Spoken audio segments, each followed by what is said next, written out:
बिस्मिल्लाहिर्रहमानिर्रहीम। मुझा प्यारा अज़ीज़ दोस्तों, तव्हांखे ख़बर आहे त असां जंहिं अॼु हिन मक़ाम ते पहुता आहियूं उन जी वजह छा आहे। उन जी वजह आहे असांजो उस्ताद दीनी टीचर।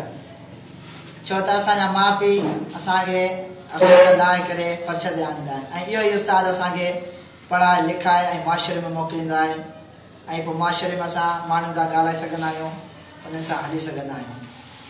छो त उस्ताद दुनिया जो उहो चंड आहे जंहिंमां लाखे करोड़ इंसान रोशनी वठंदा आहिनि ऐं उहा रोशनी दुनिया जे कुंड कुर्छ ताईं पहुचंदी आहे। पोइ कंहिंमां हुन जे ज़रिए कंहिंमां हुन जे ज़रिए यानी उस्ताद जा शागिर्द वरी उन्हनि जा ॿिया शागिर्द, इहो सिलसिलो हलंदो रहंदो आहे ऐं अॼु इहा तालीम असां ताईं पहुती आहे। इन करे असां हिन स्टेज ते पहुता आहियूं जो असां हींअर पढ़ी लिखी रहिया आहियूं। उस्ताद जो मिसाल हिकु सोनार वांगुरु आहे। सोनार जॾहिं सोन ठाहींदो आहे त उहो सोन हिकु ख़ाम हूंदो आहे, उन में केतिरा ई गंद किचरो हूंदो आहे, रेत भरियल हूंदी आहे।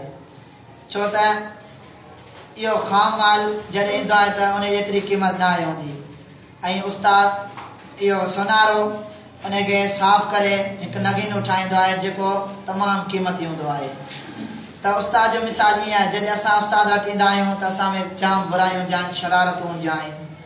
पोइ उस्ताद असांखे लिखाए पढ़ाए ऐं सम्झाईंदो आहे, तरबियत कंदो आहे त असां में इहे जेके शरारतूं हूंदियूं आहिनि इहे दूरि कंदो आहे, असां हिकु सुठे मक़ाम ते पहुचंदा आहियूं।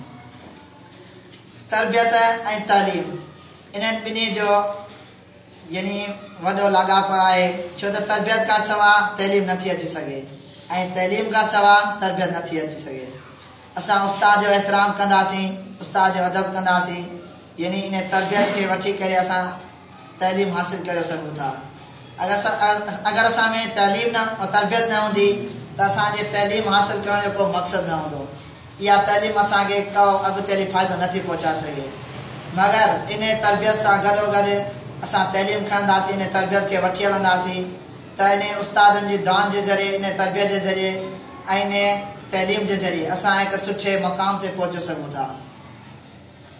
छो त हिकु इंसान जो कौल आहे त इल्मु हासिल करणु, इल्म ते अमल करणु ऐं इल्म खे फैलाइणु, इहा ख़ुदा जी इबादत आहे। ऐं इन इबादत खे सही हलाइण जे लाइ असांखे जंहिं शइ जी ज़रूरत आहे उहो आहे टीचर। छो त असांखे तइलीम जी ख़बर न हूंदी आहे त असांखे तइलीम किथे ॾियणु घुरिजे। इहो ई उस्ताद असांखे सम्झाईंदो आहे, नंढे हूंदे खां करे असांखे पढ़ाए लिखाए असांखे सम्झाईंदो आहे त हीउ कमु हीअं थींदो।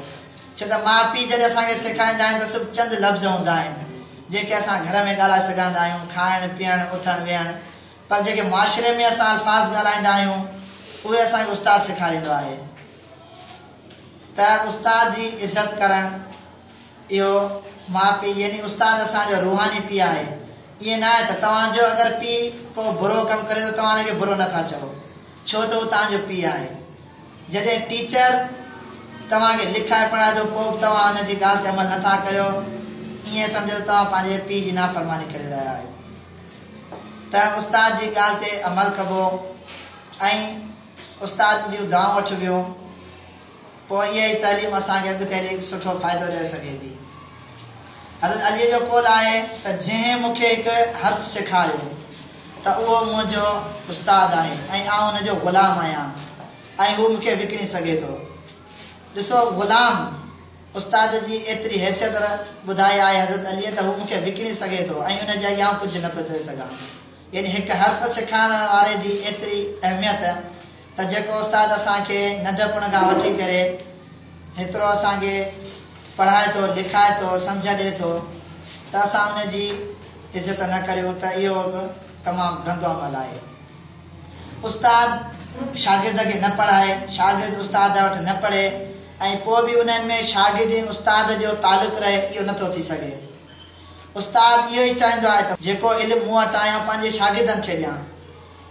उस्ताद ईअं न चवंदो त हीउ हिननि खे आउं कोन्ह सेखारियां, कहिड़ी ख़बर इहा अॻिते हली ॿियनि खे ॾियनि। न, उस्ताद इहो ई चवंदो मूं में जेको हिकु हरफ़ बि आहे आउं पंहिंजे शागिर्दनि खे ॾियां ऐं मुंहिंजा शागिर्द हासिल कनि ताकी उहे अॻिते हली ॿियनि खे सम्झाइनि ऐं उहे उन मां तरबियत हासिल कनि ऐं इहो ई उस्ताद ऐं शागिर्द जो सिलसिलो हलंदो आहे त हिकु उस्ताद शागिर्द पढ़िया, वरी उन ॿिया शागिर्द पढ़िया, त इहे ई अॼु ताईं इहा तइलीम असां वटि पहुती आहे।